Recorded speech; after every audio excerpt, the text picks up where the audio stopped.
And we're live. How you doing, Mark? I'm doing okay. Going Are live. you going live? You're going to Are have you to tell done? that story sometime. We The will. cleaned up version. No, we'll just go with the regular version. I tell you what, I've been battling this COVID, which I ain't battling it like a lot of people, but I'm doing good. But I ain't had no smell or taste for 2 or 3 days. Oh, You know how much I like to eat? ah, ah.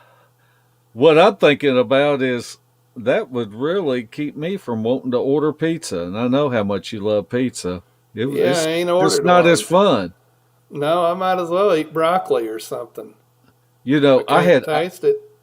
I had a buddy of mine, and when we were in high school, he had a motorcycle wreck, and his old noggin hit the curb and kind of messed him up a little bit. And he lost his taste for about like a year and a half Ooh, and could not taste food. He said he would have some taste, but I'd ask him, I said, well, what's that Pepsi Cola taste like? And he'd say, like turpentine. It had a bad taste. ugh. I'm thinking, wow, you'd be better off losing all your taste than it being manipulated like that. Yeah, I agree. Man, I don't know. I may lose some weight finally because eating ain't no fun without it tasting good. Yep. I don't know. So tonight we're going to go over some audio stuff, huh, Mark? Is Yeah, that what you're saying? yeah, it's some stuff that a lot of it we kind of talked about last week, and I just thought, well, we'll just show the folks what it what really what you heard because on the first two because I didn't hear them. You didn't hear it? No, I was cutting C's. Oh, gee. I don't know what I've done here, but dual screen's working. So, how's this yard dog working out for you? You learning it? Man, yeah, it's really fantastic. Simple, easy to use. We could have, the first couple of shows I had to get Con Squatch and Bama Murdoch to co-host because Spencer. Spencer, man, I was busier than a one-legged man in a kick fight trying to do that stuff and pull up videos and change camera angles. It's it's a whole lot more to it Yeah. than trying to learn a new broadcasting system on the run. And Well, you try to do a professional broadcast, and I'm just here, so there's a big difference. uh, right now we were supposed to have been camping at Land Between the Lakes. yeah. I had a couple of days off and had to cancel them because of this China virus. Are you Well, allowed to call it a China virus? I don't think you can now. I Well, what can you do? don't know, but I'm gonna leave it there. Me too. I'm not even going to get involved with that. So why don't you give our viewers an update on um, the virus that you have and how you're coming along with it, and when you go back to work and Oh. that sort of thing. Well, I got diagnosed with this thing last Monday, and the worst I've had is like body aches and light fever and headaches and some congestion. And I got over that probably Thursday. And then Saturday morning, I woke up and couldn't taste nothing or smell nothing. And since then, that's been about it. You'll have some fatigue issues occasionally where you'll be fine, and a couple of minutes later, you're like, oh, I need a nap or need to lay down. But that's about as bad as it has got for me. I know there's many others that it's affected a whole lot more severely than I've been lucky enough to get. And I saw our buddy Kane put up a little video on House of Enoch about what he did to minimize when he got COVID. And I've done the same thing. I've taken vitamin D3, vitamin C, and zinc every day to try to offset some of it. And that may be it, or I just may not have got a good dose of it. I don't know. Well, I've started taking the zinc whenever you text me and uh, said that you tested positive, and I had met you and Debbie up there, Mm. and uh, okay. But hey, look at chat, man. We almost got 50 people on here, Yeah. and Ricky, Dan, Dan, we're coming for you we're sooner or coming. later. We're coming. I don't know if we're going to have to come over there, but I think I won't come over there to get rid of COVID. yeah. Uh, we'll just put a bunch of Walmart plastic sacks, wrap you in that. And some duct tape. Yeah, duct tape. That'll do it. Hey, Robin, man, we got a pretty good showing coming on. Yeah. Uh, Thank you, Whit. so, but Dan, yeah, this yard dog, I think it would be really easy for you to do on your tablet. You could even do it on Miss Vicky's phone if you Yep. wanted to. But Yeah. but man, we would love to have you on here. But really, for people that doesn't know Dan and Miss Vicky the way that we do, they are pillars in this community. And the experiences that they have had, I just think that it would be fantastic if Dan went on Why the Fascination with Mogs. Oh, yeah. And because there are so many people out there that have not heard, the stories that we have been fortunate enough to be able to sit around a campfire or sit on a living room couch or whatever and hear these stories. They are just they would just blow your mind. Oh, yeah. Especially the Oklahoma stories. And it's just I think that it would be like when the Sisters of the Moon went on Moog's show last week. And that was such a great show. And for people to hear these experiences. And I'm going to tell you, I just consider myself fortunate that I have these close circle of friends around me and been able to go out and spend time with them. I was thinking about Debbie. I have probably spent over 1,000 hours in the woods with Debbie Jones. Yep.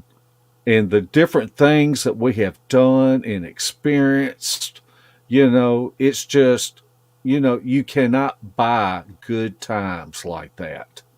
And I just consider myself fortunate. That's one thing about this subject. if you will allow yourself to enjoy it and not get scared every time you go out and enjoy the adventure. Because we go to so many different locations.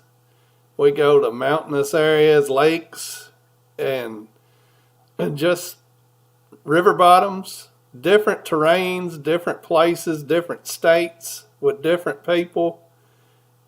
And it's more about the experience than it is about what happens. The odds of us getting something on film is slim to none.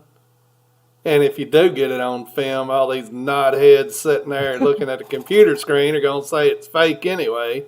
But it's more about the experience and the adventure than it is about what you collect as evidence or whatever. Yeah. But it's amazing what we have done in the past, 4 years? The places we've been, the things that have happened, and the things that haven't happened. I mean, we went camping a zillion times and nothing happened. Yeah. But the times we have had something happen have been freaking awesome. And that's the only reason I still do it, because the community's so cancerous and vilifying that you're not going to get any joy out of sharing what you find, because there's those trolls out there that are just sitting there to pick apart anything you present anyway. So if you're going about this business to show people what you know, show people what you can do, you're going to have a bitter pill to swallow soon. I guarantee it. And it's sad. You know, me and you have never been about the money shot. And it's really about, it's the thrill of the chase for us. And to go out in the different places that we study and the time that we put in before we go to a location. And me and you did that from day one. I remember the first time that we went out for like a day hike. And the second time that we went out, you told me, you said, Mark, there's a place that I want to go check out. I've been looking at it on the maps, and this place is just covered in pines, and there's no other pine trees around it. I think we ought to go up on that ridge and check that out. And we did. And that's what it's about. It's about going out and learning from each other, and picking each other's brains. And somebody says something, and all of a sudden it clicks in your mind. Wait a second, you know. Yep. Bama wants to know what we think we'll get into this year. Do we have any big plans? Bama, you are supposed to be putting something together for us. and we've already talked about the location. What does Patrick say? He said the evidence doesn't fail. The perception of evidence is another story, however. Oh, Patrick, you just said a mouthful. Yes, sir. No doubt about that. Yep. But y'all do have a trip coming up, don't you? Yeah. Supposed to go out meet Spencer somewhere in the Carolinas, and Spencer is the man in charge of that little outing, and I know he's researching places. And then he made sure he picked a date I couldn't go. I remember him asking, when do you want to go, Larry? When can you go? And I told him the dates, and he planned it on the opposite side of what I said, just so he knew I couldn't go. How about that? Well, Larry, how do you put it? He might have got tired of your crap. Probably. I get tired of it sometimes. We got 60 people in chat. They're waiting to talk to you.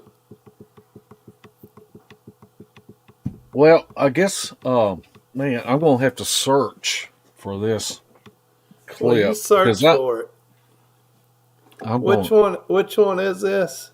okay, this this is when we went to Ohio. And The Florida trip hasn't been yet. I had to back out of it because I can't get off at the times they're going. But it will be happening the next few months. let's see. Okay, that's where I put it.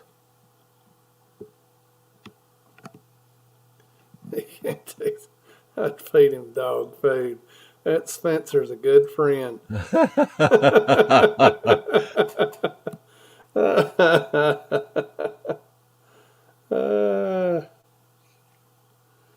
All right, when we were up in Ohio, there was from the time we had a pretty tall ridge that we had to climb, and it was like what, an hour and a half to hike into this location. Yep. And we had activity by the time that we got up to the top of that ridge, and all the way in there, just trees breaking and things being thrown, and but the first night, there was just so much activity that was going on. But whenever you want to, that should be it right there. I think this clip here plays 3 times. Well, let's see if you can get it to play once.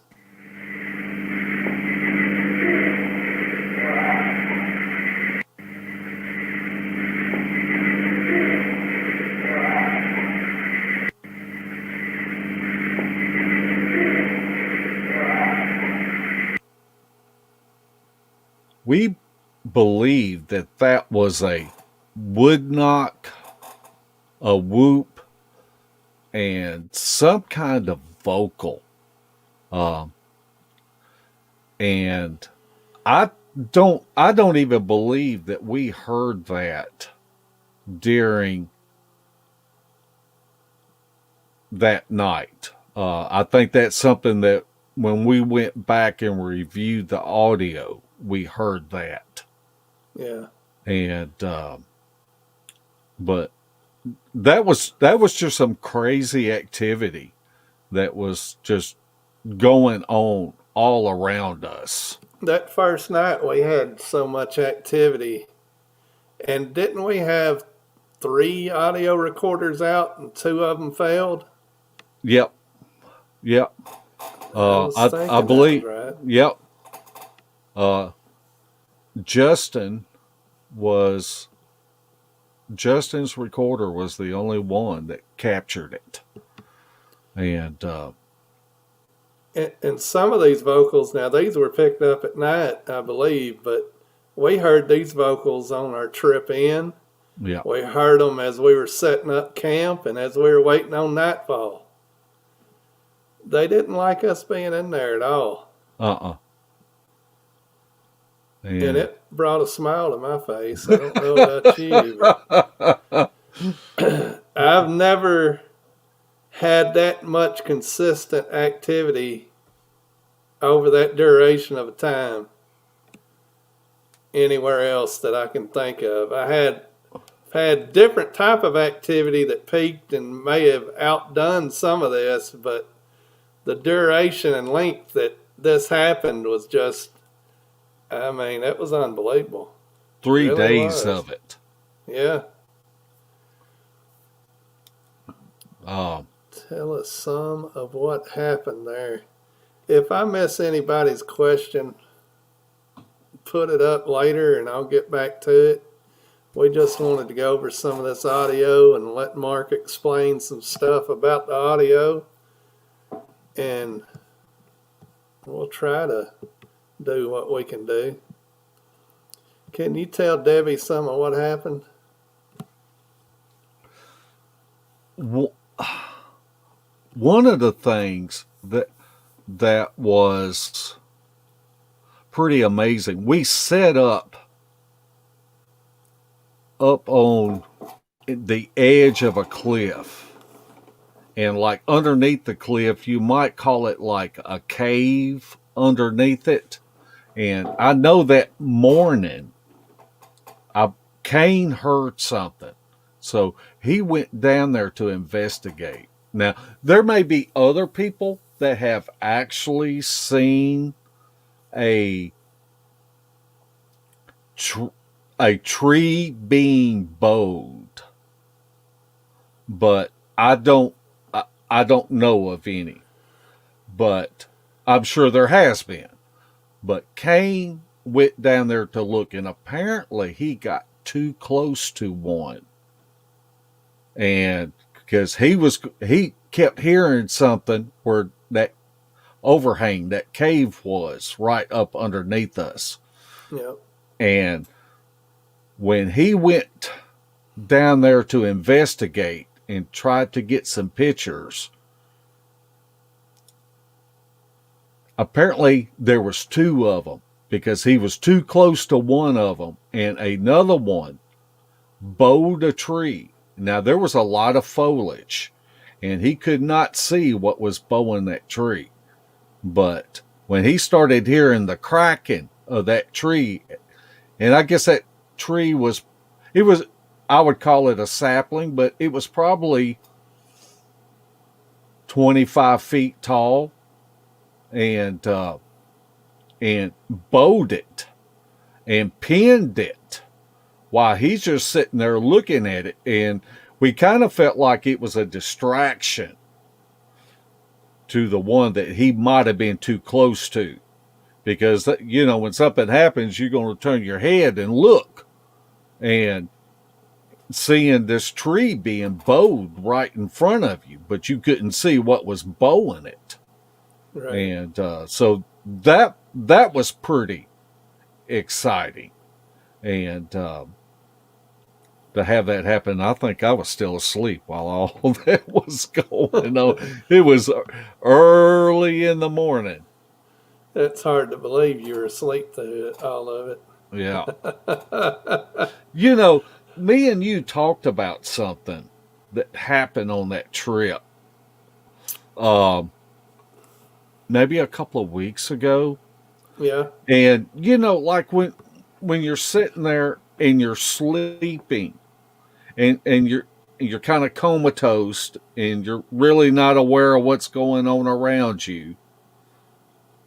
Cheryl kept talking about hearing that booger that stepped on his guidelines of his little coffin tent, and was messing with him, and he turned on the light and said it left him and it went towards where my hammock was. Yeah. And I remember kind of coming to, and I'm laying there, I'm still really half asleep, probably more asleep than I was awake, but I just assumed that it was Kane and Larry that were coming down the trail to go down to where there was some water that was coming out of the mountain. And it wasn't much. It wasn't much. We had to dig a cistern to hold the water. Yep, dug a cistern. Crazy. But I thought y'all were going down there to get some water, because that was the path right there where I was at.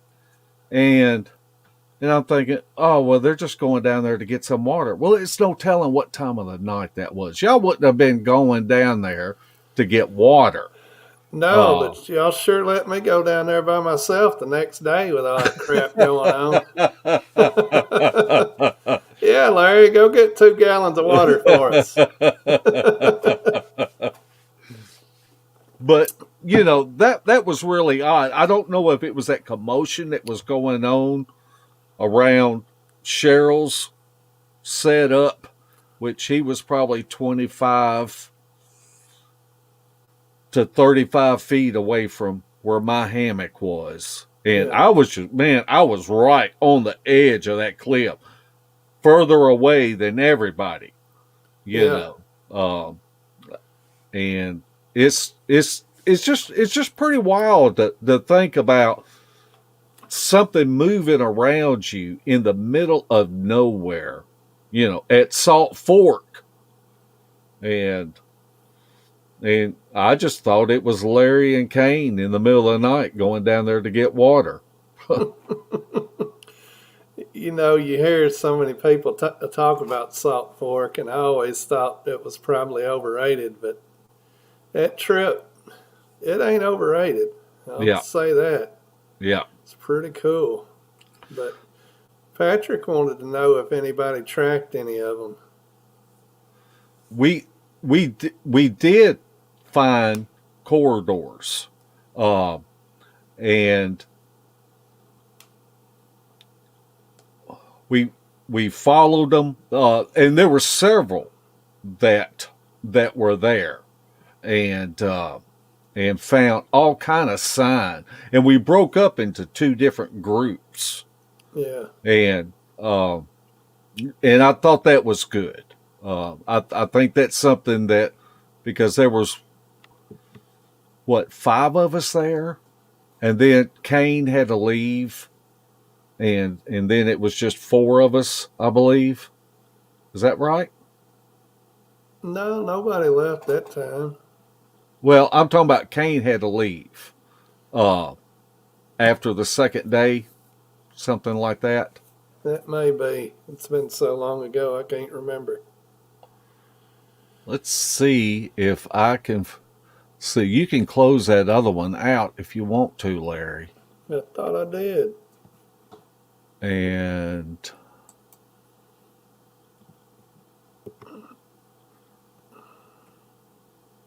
I'm going to pull this up. You could probably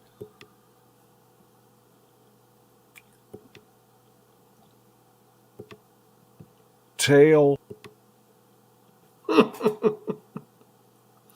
I can't tell nothing, Mark. I kicked you from the studio. How about that? Mark, just rejoin whenever you can there, son. That's a good thing about all this. I tried to get rid of that, but it didn't work. I got rid of him, all right. Oh, he's probably sitting there still talking. Don't even know. Oh, yep. That's what happens whenever you talk bad to me. I just kick you out. It's all good. Shelley, I don't know if you're listening or not, but tell Mark to come on back on there.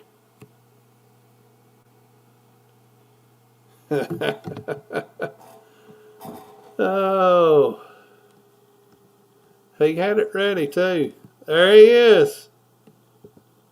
Mark, Larry, when you tell me to get rid of a cliff, I get rid of the cliff and the person that shared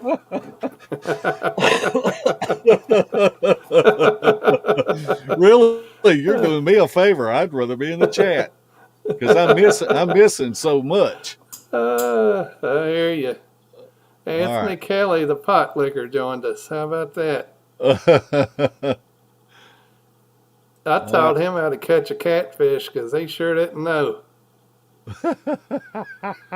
He can't fillet one either, I'll give you that much. There's about 2 ounces of meat off a 25-pound catfish.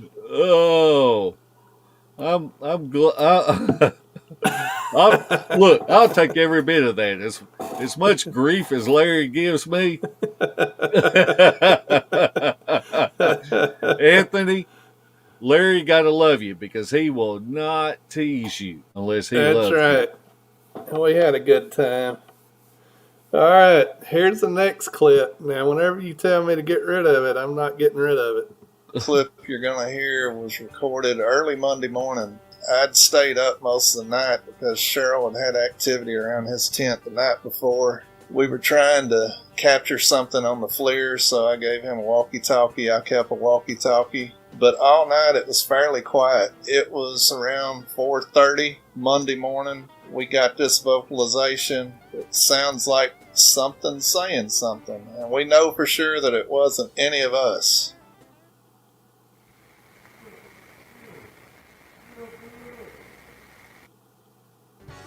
This vocalization baffled all the analysts. Sawdust decided to mimic the voicing to compare on the spectrogram the differences between a human's signature frequency and the actual vocalization that was captured. Observe the differences between the two.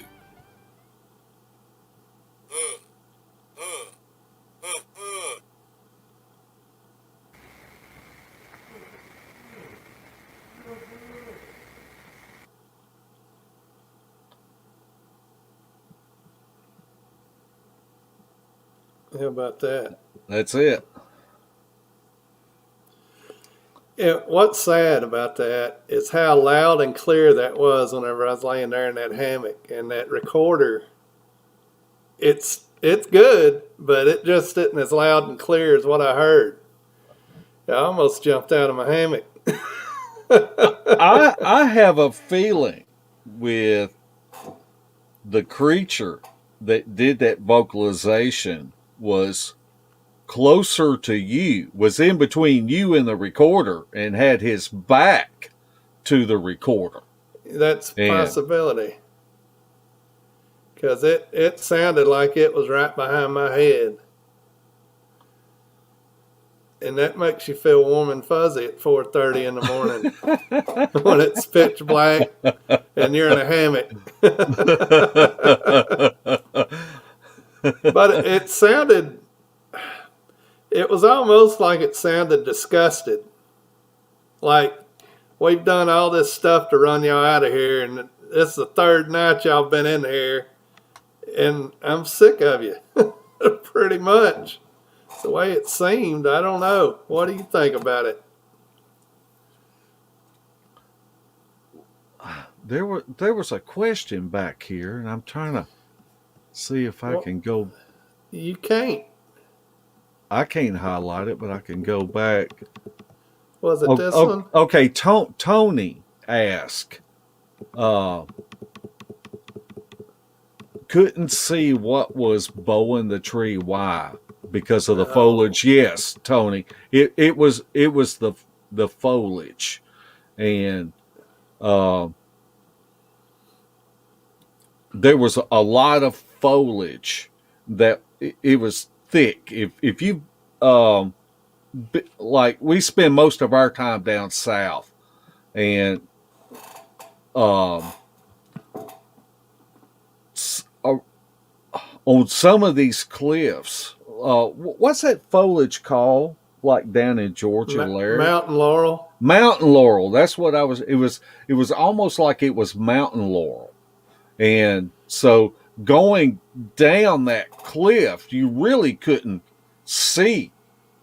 You know, once it bottomed out into the creek bottom and the woods, you could look out and see, but right there on top of us, you know, right below us, where we were on the edge of that cliff, you really couldn't see it because of that foliage. Right.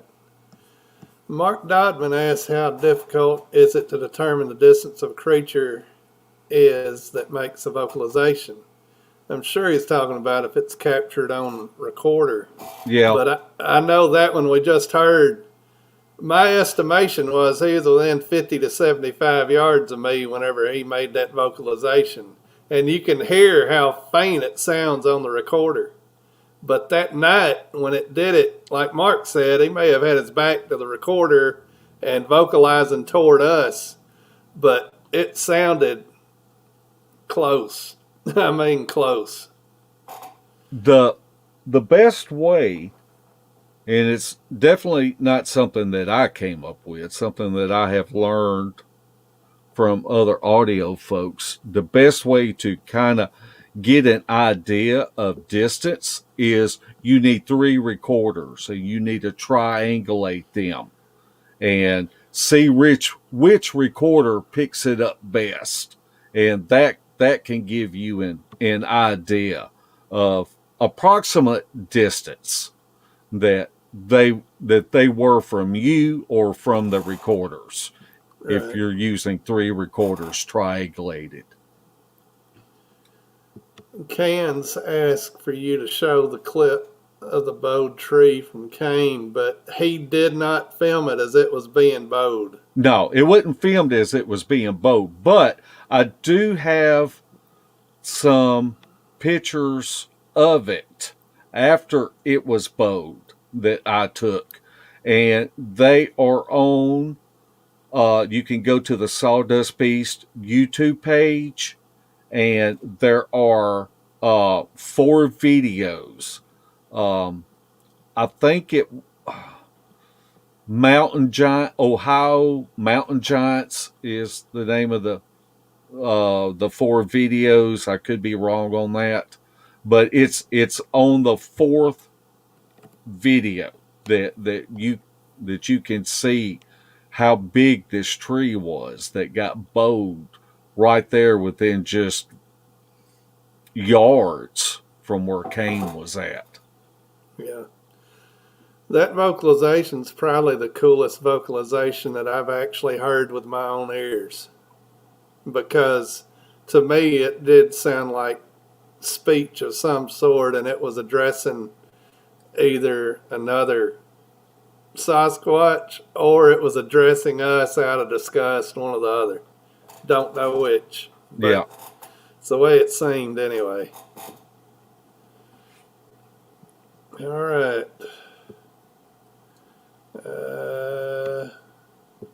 Let me see.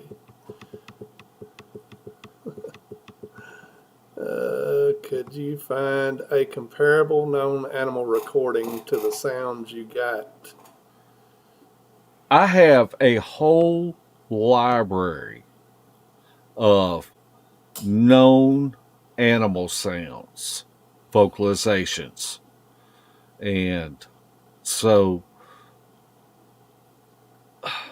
they're implanted in my head. If a bobcat makes a vocalization, or a fox makes a vocalization, or a coyote, I know them in my head. I know what it looks like on that spectrogram. But we got a clip that we're going to play here in a little bit, and it's probably one of my favorite clips, because on that clip we have a human doing a scream, a howl, and then we have what we believe is a booger answering. And when that booger answers, there are some distant coyotes that start yapping. And so on this one audio clip, we're able to show what the human frequency signature looks like, what a coyote frequency signature looks like, and what we believe is a Bigfoot frequency signature looks like on the spectrogram.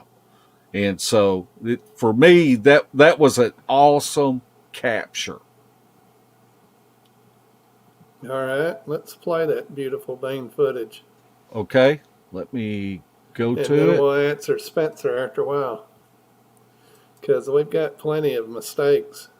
I don't know about breakthroughs. Okay. Just to warn, Shelly's one of the best callers that I know of. Yeah. And so her call may be a little bit loud. So just be prepared if you got headphones on or something when it starts. And it's about to start. Here we go.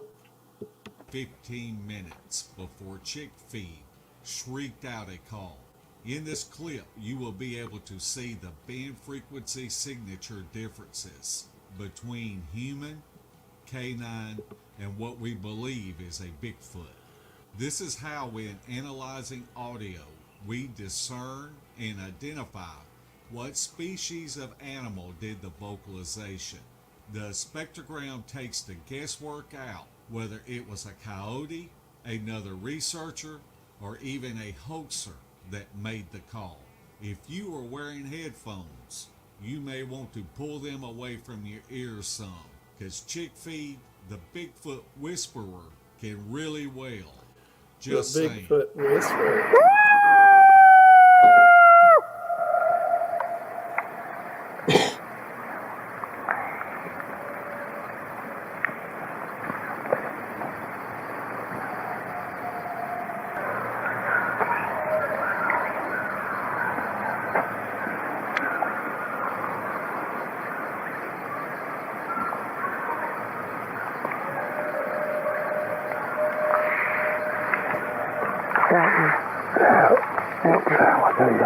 It wasn't.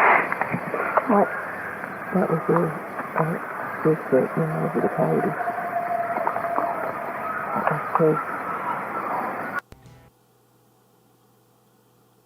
That's it, Larry. That's it.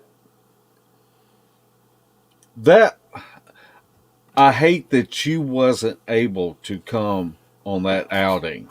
Well, since Yeah. where it was at, I'm really happy now that I didn't go. But that was really close to that place where me and you, where you experienced, whatever it was that woke you up, that stench.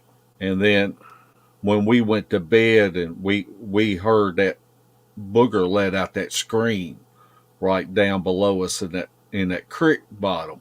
Yeah. But it was really close to there. But it was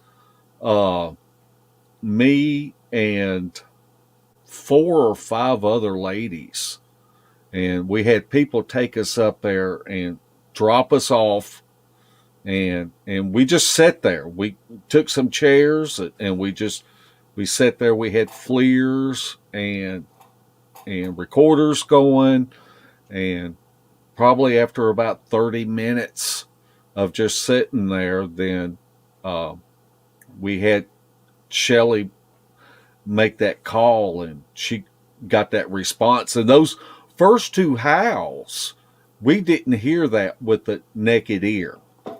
And it was only when those coyotes heard it, because that's when they started up. And then what we believe is a booger let out that long howl, and we heard that, but that was a fun trip. We had a blast on that trip.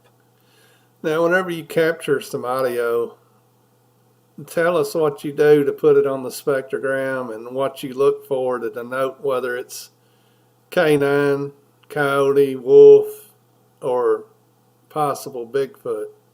A canine animal, whether if it's a coyote or a dog or whatever, they will be very similar. And it pretty much looks like it will go up to, in the neighborhood of 2200 hertz, I would say. And it branches off. It's almost like a pine tree with just limbs on one side. And that's what that looks like when it's a canine. Now, with what we believe is a booger, it usually is in between 500 and 900 hertz. And it's just kind of shaped like that a little bit. It'll just be a long shape. It won't be jumping up to, 2,000 hertz, 3,000 hertz, or whatever, like what a coyote will be doing. Well, that's good info, but the average person don't have a clue what a spectrogram is. And generally, if we put out audio, we run it through the spectrogram and know that it's not in the range of a coyote.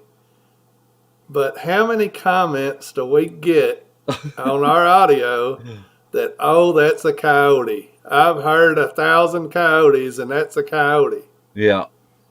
We've heard 1,000 coyotes too. Yeah. And these things sound different than a regular coyote when you're out there. Sometimes the recorder don't do it justice on the vocal. You can't hear as much as the amplitude and all that in it as you do when you're standing out there. But the first thing we do, we promise, is we compare the vocals we capture to anything known in that area. Coyote, barred owls, screech owls. We even have looked at mountain lions lately because they're becoming more prominent in our area. We look at bobcats. What else we look at? Well, like insects. We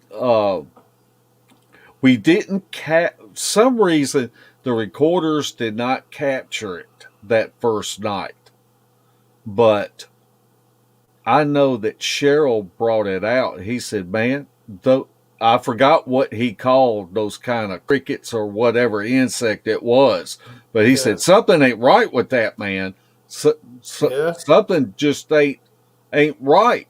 And we would hear like, because it would be just like one, and it would let out like it was mimicking some type of cricket. And then you would hear another one that was probably 100 yards away in a different direction, and it would do the same thing back. And it was just really odd, And well, the main thing that made Cheryl think about it was he would hear it at his 9 o'clock position, and it would be doing the chirping as it was moving to the 12 o'clock position. Yeah, that's what really got his attention about it. Yeah, that crickets normally don't chirp as they're moving. They usually chirp, move, chirp, move, chirp. But this one was doing it as they went around us. But I was listening for it, but luckily through duck hunting and all that, it wasn't as obvious to me as it was some of them. But it's something that, with all the other background noise, we couldn't pick up on the recorder to test. But that's another thing about a booger. They'll mimic other animals in the woods. And it's just what they do. I know you've seen the old cowboy westerns where the Native Americans, when they're coming around the cowboy camp, they imitate the call of an animal of some sort to let the others know where they're at and all that. I think that they do that too, to let out a vocal that's just not going to be alarming to us, to let the others know where they're at in relation to us. Yeah. And that's an opinion. That ain't an absolute fact, but it's happened enough that it's a pretty strong opinion. And Mark can prove it with a spectrogram, can't you, Mark? I just show you what it is. And just what do I always say, Larry? Just let the evidence speak for itself. That's right. If it's staying 800 hertz or below and doesn't have that same frequency signature, then there's no way it's a coyote. Don't know what it is, but and that's what I liked about that clip we played earlier, where we've got Shelley making that call. Yeah. And then we get the response, and you see what that signature looks like. And then you hear the coyotes coming in, and you see what that signature looks like. So there you've got it all in one nice little bundle. And we're not saying that the spectrogram's going to tell you 100% that it's a Bigfoot, but it'll tell you within 98% that it ain't a coyote. Yeah. How about that? All right. Do you want to handle Spencer's question now? Sure. Well, I wish you luck. Let me find it again. Uh-oh. I see Murray just asked one. Yeah, but Spencer asked one 2 hours ago. Oh. Well, he asked about our failures and anything we've learned, basically. You And know, mainly, Spencer, my biggest failure is probably expecting people to treat me like I treat other people. The people have been the biggest failure that I've had yeah. in this hobby. And most of it's due to ego or pride. I don't know. I don't care. I treat everybody the same way. I'm honest about whatever I say, do, or hear, or see, and don't give a crap. But the people in this community would rather cut your throat, some of them, and watch you bleed to death than give you a hand to help you on anything. And to me, that's been the biggest letdown of this hobby here. And that's all it is a hobby. I'm not no expert. I know a lot more than I did 4 or 5 years ago, but there's a whole lot more I need to know. But to me, that's been it, the letdown of the people in this community. Some of them are sorry. Yeah. And some of them are the best people you ever meet in your life. And we really didn't know nothing when we got into this. And we leaned on those people that had experience and knowledge. But what has happened with us with a lot of people, that all of a sudden, if you outshine them on something, then they feel like that they got to put you in your place. And I guess that's one reason why I enjoy going on Why the Fascination in the chat room. And because those are good people in there. Mogs, he don't even need moderators on there. People behave themselves. They're happy to see each other. And that's the way it should be. And instead of just all this envy and jealousy that a lot of it, what's sad is there are actually some good groups out there, good people in those groups.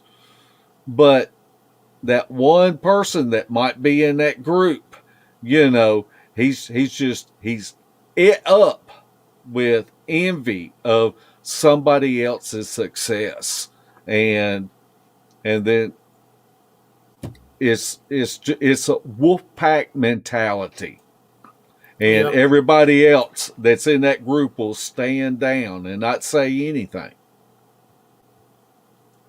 And they can have it. Yeah, they can have it. I don't give a crap. All right, Murray asked, Larry, why do insects stop making a racket when those things are around? Well, the insects are sensitive to movement on the ground and that type of stuff, because you can be out on a summer night and there'll be crickets all around. And if you move some of the grassy areas where they're at, they'll shut up. So I just think it's them naturally sensing that something's there, something's moving about. And I guess everything in the woods is trying to eat the others, so they try to shut up to not get located. It's just my guesstimation. What do you think, Mark? It makes sense to me, but your guess is as good as mine when it comes to that. I'm not a scientist. I may play one on a podcast, but I don't even play one on a podcast. Here's something very important. The spectrogram can show if an audio clip has been edited too. It can, but most of the idiots that want to yell hoax about something don't know nothing about a spectrogram and don't care to even look. So, but I agree with you. Spectrogram can tell you a lot of things if you just look at it. and so can pictures. You know, if somebody sends us a picture, I will ask for the original file. That way you can pull it up on the XFi program and look at it, and it will tell you that if that picture has been edited. And just because it's been edited doesn't mean that it's a hoax. It Right. just it could be somebody saying, well, maybe if I add a little contrast or take away some gamma off from it. Gamma. Gamma. And yes, sir. And it might help with what they want you to pinpoint to look at with, you know. And you have said many times, and I really appreciate this, and this is a great point, that you might see something and take a picture, and the picture is just crap. You know, the camera was not focused on what you were seeing out in the field. So it could look like a blob squatch, and you may have to put a red circle around it. Yep. But the person that was standing there that actually saw this, you know, in 3-dimensional, you know, with their own eyes, that's the best way to see something, not by a picture. Right. All right. The Squatching Cowboy asked, do you think they have a lower pitch than a coyote? Yes, sir. And why Yeah. do you think that? Because of the hertz. The hertz, the main line of what we believe is a booger will very rarely get over 800 hertz. But a coyote, man, it'll shoot up to 3,000 hertz in some cases. Now, what if there's a throat injury? That, you know, that's how come we always say possible, That's probable. You will never ever hear us say that was a booger. right. What was the rest of that? Patrick says I need some Geritol. I'm taking Geritol, and my battery runs down pretty quick. All right, Mark. Hey, you got triple digits in the chat. Well, don't tell nobody. Shaz asked me how I'm feeling. Well, like a Sasquatch smells, like a dry dog turd. No, I actually feel okay. I'm just a little tired, but I'm tired all the time, so that don't mean nothing. All right. Let me see.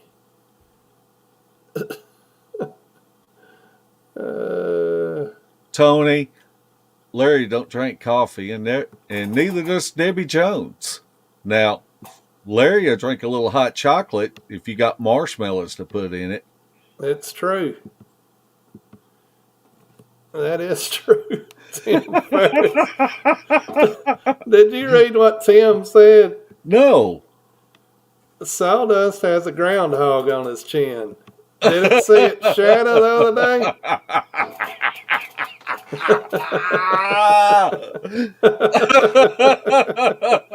That's pretty good. So did it see its shadow? I don't know. I heard it did, but I don't know either. Can you play that audio clip from the campfire video? on my channel? Campfire video? Yeah. Uh, Or you can talk to him and I'll find it. yeah, you find it. I'm gonna. I don't know if I can find it. We'll see. This is new to me, folks. I'm not a professional. Starting to break out in a sweat, though. That'll be entertaining.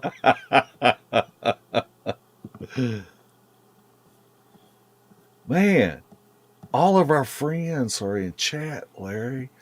I'm just Are you talking to him? looking at them. I'm proud as punch. These are our people. Oh, no. I'm sitting on here talking. I know I made a spectrograph of this thing. Spectrogram. What do you call it? Spectrograph. Something like that. Alright, let's see if I can get this to work. I bet Okay. Con Squatch just asked if I have heard from Caveman lately. No, I have not.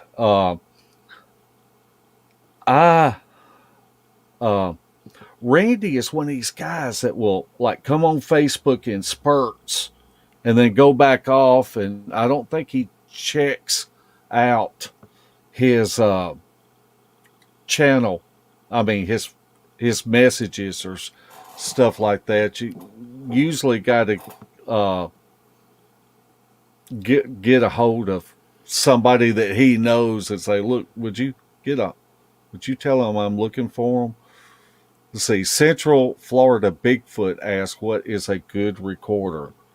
Do you know?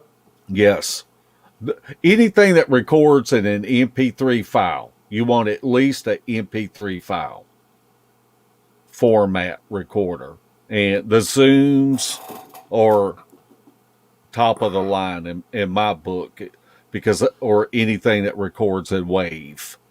The Sonys are top of my book because whenever you drop them and lose them, I only lost $40. All right, here's this campfire vocal we got in the Ouachitas in Arkansas.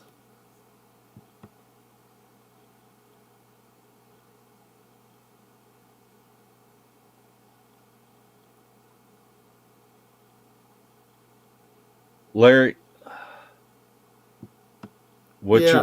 you're going to have to do is when you go to share that file and it pulls it up, there's a little box down at the bottom that says add audio. And Holy moly.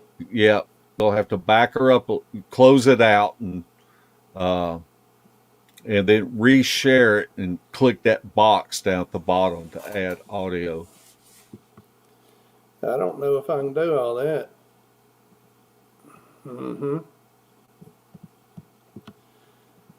We'll try again.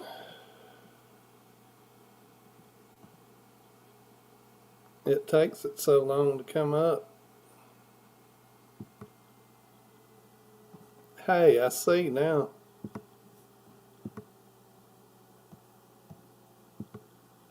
All right. Let me back it up a hair.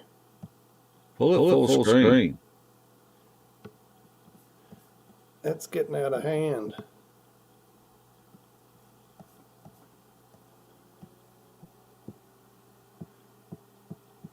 Twiddle-dee and twiddle-down. Here we go again.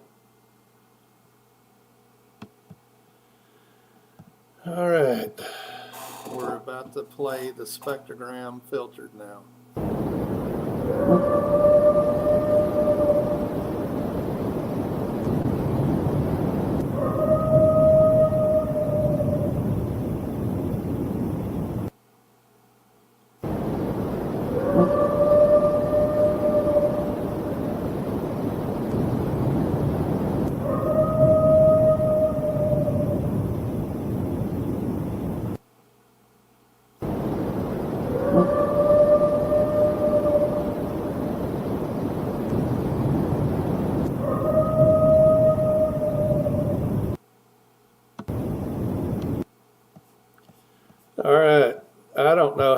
times I've been told that's a coyote.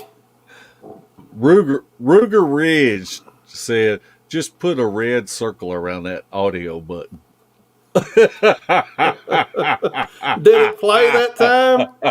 It played, yes, sir. Oh, okay. All right. I thought maybe I played it again and it didn't. Oh, yeah. But that thing. That was a great capture. I was sitting there eating some chips and salsa, and I almost choked. I mean, that thing was close. And if it was a coyote or a wolf,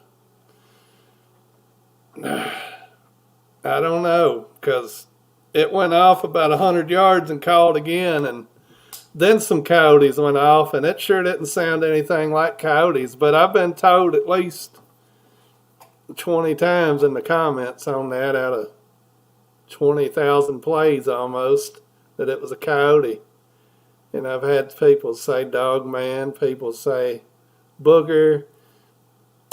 But the spectrogram on that, did it look like a coyote? No, nothing like it. And I know it had that little line up above it. Right. And that really threw me off because we normally don't see that in the regions that we go to. And so I reached out to David Ellis of the Olympic Project, and he explained it to me. And he said a lot of times it can be like, it's almost like an echo type of effect. And it has a lot to do with the terrain, with the ambient temperatures, and sometimes even with a water source, if a water source is nearby. And there was a lake out there, not far from y'all out there. And mountains. I think David called it resonance. Yeah. I believe. Yeah. But I'm no audio expert, but I have heard live coyotes, and when I heard that, it didn't seem like a coyote. But hey, I could be wrong 100%. I still kept eating chips and salsa. I didn't give a crap. Now, poor Debbie was looking for her gun. What does those Texans call salsa? They call it hot sauce. Hot sauce, yeah. Yeah. I don't know. I call it salsa. I call it salsa too. It eats the same no matter what you call it, so. But, all right, we ain't got any more questions, and we're rolling up on the hour and 8 minutes, so. Well, here's one from Patrick. Ain't it funny how when you say you ain't got no more questions, there comes a question? How is it all the Bigfoot all over the country know to avoid a camera or most electronic devices? Let's let you speculate on that, Mark. That's the $1 million question. And I have heard a lot of good theories on that, whether if it's the battery being discharged, charging up, but like I have had recorders, and I think we talked about this a couple of weeks ago, where me and Cam Butner had set out a recorder, and the next day on both sides of that recorder there was X's, like a warning. And so I don't know, but we do know that we're in their backyard, and if somebody was in your house, you would know that there was a stranger in your house. And Larry, how many game cam pictures have you looked at, and the deer's looking straight up at the camera? Oh yeah, a bunch, especially with an IR. Now the black light or no glow, it's a lot less, but still you'll get some of those that they're looking at the camera. And I mean, a bear will tear a cabin apart smelling the insulation in the refrigerator. So is it possible a booger can smell the battery, can smell the plastic? Of course it is. I mean, there's many things. It could be the sound of it going off, taking the picture. It's several things it could be, and until we figure out what gathers their picture, we don't know what won't gather their picture or why. All right, Mark, here's your question. Ozark Mountain Sasquatch asks, what is your favorite personal experience? And leave the Filipinos out of it. You know, we played the audio clips from Ohio, a couple of the clips a while ago. That has to be one of my favorite experiences, because it's like what Larry said. It went on for 3 days. But we have had short encounter experiences. I guess one of my favorites is because it was an honor that Brenda Harris took me on the res on top of the mountain at a place where she has had multiple encounters happen, and just being able to experience that in New Mexico was just something that I won't ever forget. And Larry, what about the time where we experienced the 13 howls at LBL? I mean, that's a short experience, but that was fantastic that night. Yes, sir. But sometimes I come on here and I act like I've really not had a lot of things happen, and in my mind, because I haven't had a for sure 100% visual, I minimize a lot of things that we went through and encountered, just sounds, vocals, stuff thrown at us. Whenever you look back at everything that we went through and had happen, we've had some pretty amazing stuff happen that I don't sometimes really register in my head till I'm looking back because of a question like this: what's your favorite experience? And more of my favorite experiences are with the small group that are experiencing stuff at the same time. But on a personal level, mine's definitely the thing that walked up on me in the hammock in Oklahoma. And then probably Salt Fork was second, even though total experience-wise, Salt Fork would be number one. Just individual, what happened and what I had to endure in my little brain all by myself, it was the Oklahoma hammock deal. Because there was other people with me at Salt Fork that wasn't asleep, Mark. So that made it better. But I had to lay there in the pitch black in Oklahoma and listen to this thing walk off from my hammock and not have a heart attack, and for some reason I didn't. But I mean, there's so many situations. The bridge in North Georgia was cool. Oh yeah, we've had a lot of stuff. That was cool. Yeah, so I don't know, but my number one's probably the hammock incident in Oklahoma, and Salt Fork number two for sure. Until I have a sighting where one's breathing in my face. And maybe it's COVID to let my smell come back so I can tell you how his breath smells. I don't know. All right, here's another one. Folks are saying the Carolinas are a hot spot. Well, we got a couple of guys that are going to find out, and they're going to rub my nose in it whenever they have something happen. I guarantee you that. Spencer's just waiting. Where should I send the freeze-dried marshmallows? That must have been a question for you, Mark. No, it was talking about that hot chocolate. Oh, okay. It's Here's a good to see question. you, Miss Colleen. We don't have, well, Mark and Spencer have something coming up, but at this point, I'm a fly-by-night kind of outing planner.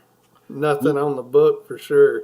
Larry's one of them guys that we'll we'll go we'll get on there for the Thursday night show, and Larry will say, "Hey, let's go camping this weekend." And I'm like, I've got to get a dog sitter arranged and this and that, and Larry just flies by the seat of his pants. That's right. Makes it more fun. Who likes planning all this stuff out?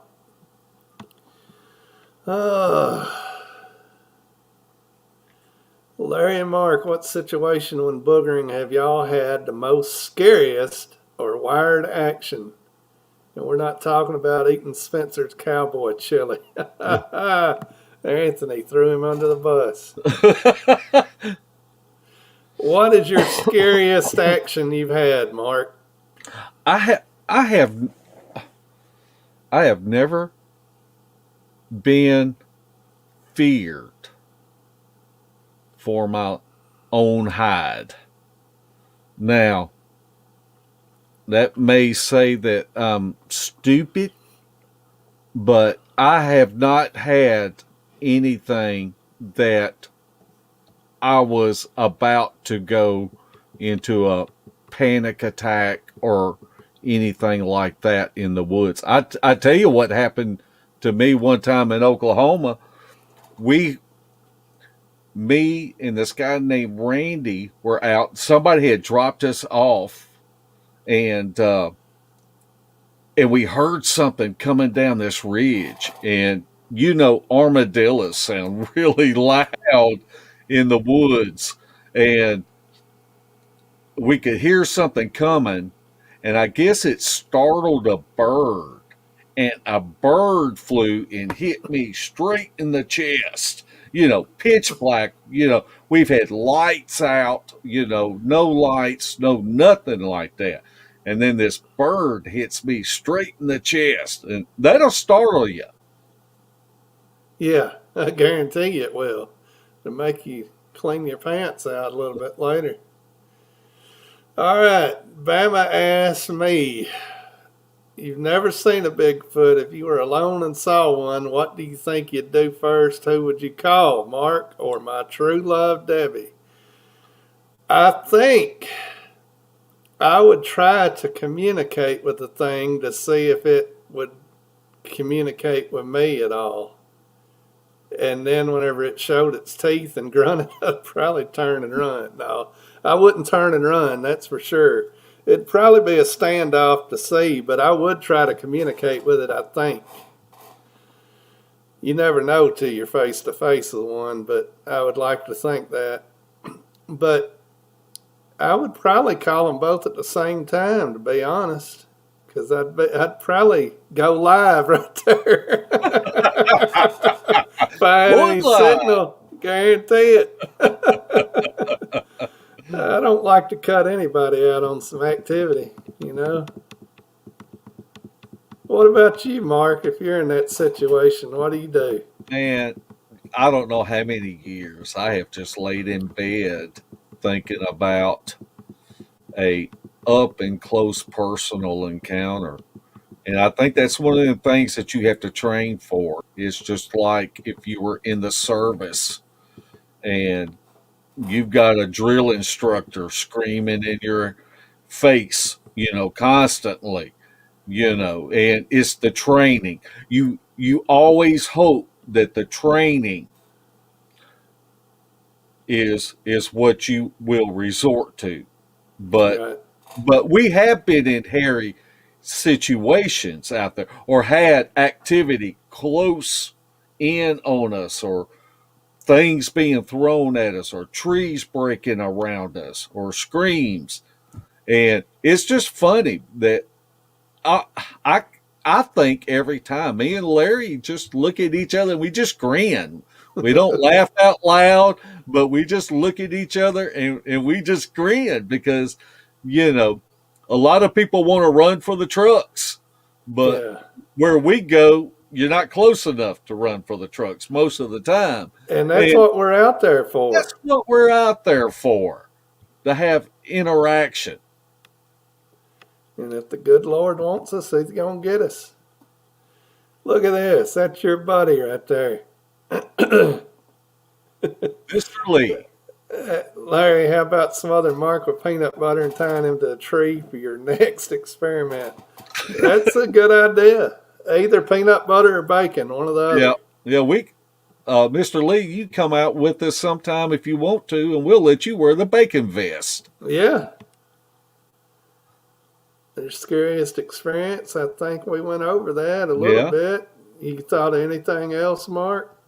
Not really. Now, I have been in some places where the hairs stand up on the back of your neck, you know, and and I have experienced that. Just hold tight. I mean, don't please if you go out there, don't break and run. I mean, it could be a bear out there. Don't break and run. Right. Back out slowly, facing it. And that's one thing when we take out new people, we try to emphasize that only prey runs. And you don't want to be prey. Now, you can back out and make sure that you're not cornering an animal where they feel like they're being cornered. But don't turn your back on it and run. That's exactly right. I'm too fat to run anyway. Well, that concludes our questions, and my voice is getting weaker and weaker. So, if you got anything you'd like to add to tonight, Mark? I just, we got like 120 people in chat. Well, don't worry about that. We're talking to our friends. We got 74 thumbs up, and I'm just tickled that everybody wanted to join in this, and we're still trying to come up. Well, Larry, this is Larry's channel. We've come up with it. But you know, if we want to have Larry, I'm sure would let people join in. Yep. So whenever he puts on these little podcasts, that if you want to come in, because I really like Moog's format, and I like how he has an open door policy with anybody that wants to come. So I just want to thank everybody for help making this podcast a success.